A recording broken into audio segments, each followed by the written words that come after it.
법원이 산업부 블랙리스트 의혹의 중심에 서 있는 백운규 전 장관에 대한 구속영장을 기각하자 여야의 반응은 극명하게 엇갈렸습니다. 대치전선은 문재인 정부에서 임명된 장관급 인사의 거취 문제로까지 번지고 있습니다. 자세한 내용 국회 취재기자 연결해서 알아보겠습니다. 엄윤주 기자. 네, 국회입니다. 네, 백 전 장관에 대한 구속영장이 기각된 이후 관련 수사에 대한 민주당의 반발이 거세지고 있죠. 네, 산업부 블랙리스트 의혹의 핵심 관계자인 백운규 전 장관에 대한 구속영장이 기각되자 민주당은 더욱 격앙된 분위기입니다. 우상호 비대위원장은 기자들과 만나 어느 정권이든 자기와 뜻맞는 사람과 일하는 게 나쁜 건 아니지 않느냐며 그런 마음이 부정부패냐고 반문했습니다. 여기에 오늘 경찰이 백현동 특혜 의혹과 관련해 성남시청을 압수수색한 것 역시 대검찰청의 기획이라고 주장했는데요. 직접 들어보시죠. 이번에는 양쪽을 동시에 치잖아요. 한동훈 장관이 문재인 정부 윗선과 이재명, 백현동 압수수색 들어가고 이거 막 동시에 하잖아요. 이건 절대 기획 기세예요. 대검에서 다 기획합니다. 이건 우리가 정권 잡아봤는데 몰라요? 민주당은 전현희 국민권익위원장과 한상혁 방송통신위원장 등에 대해 윤석열 정부가 사퇴 압박을 하고 있다고도 주장했습니다.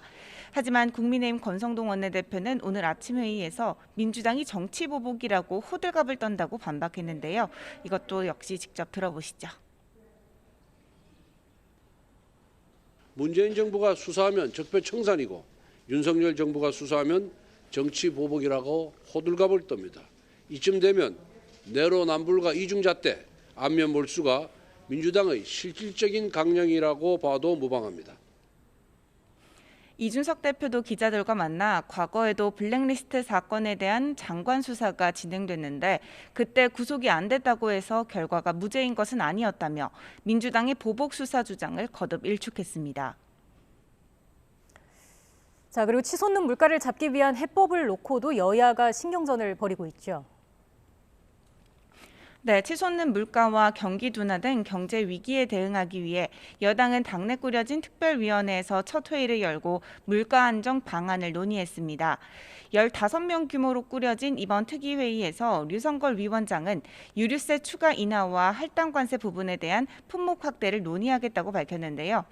반면 민주당은 윤석열 정부의 규제 완화와 법인세 인하 대책에 대해 실패한 MB 정책의 시즌2라고 깎아내렸습니다. 직접 들어보시죠. 인기 없이 흘러간 유행가를 또 틀기 시작한 것입니다. 고물가, 고금리, 고유가 문제가 심각한 상황에서 법인세 인하는 엉뚱한 처방이고 결국 그나마 돈을 벌고 있는 재벌 대기업에 편향된 정책일 뿐입니다. 그러면서 가계부채와 자영업자, 소상공인의 대출 이자 부담 증가 대책 마련이 급선무라고 강조했습니다. 네, 여야 내홍은 오늘도 계속되고 있는데 이 상황도 자세히 설명해 주시죠.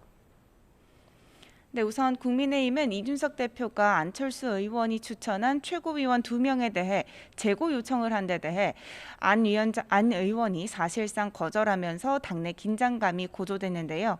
결국 권성동 원내대표가 중재에 나서기로 했습니다. 직접 들어보시죠.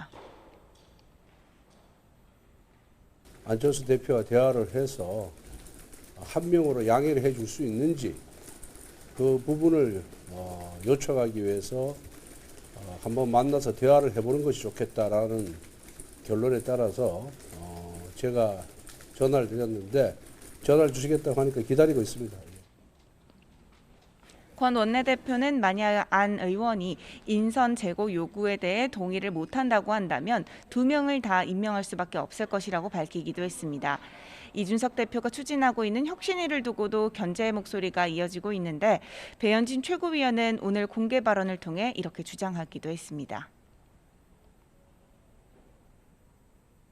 여기 있는 어느 누구도 자기 정치를 위한 그러한 어떤 의도를 혁신위에 담지 않겠다. 앞으로 당 내에 건전한 조직으로서 역할을 할 수 있도록 저희가 많이 보조하겠다라는 그런 약속을 다시 한번 드립니다.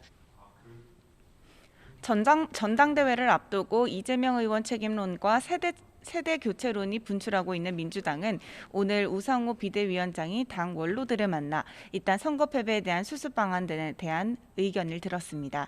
지금까지 국회에서 YTN 엄윤주입니다.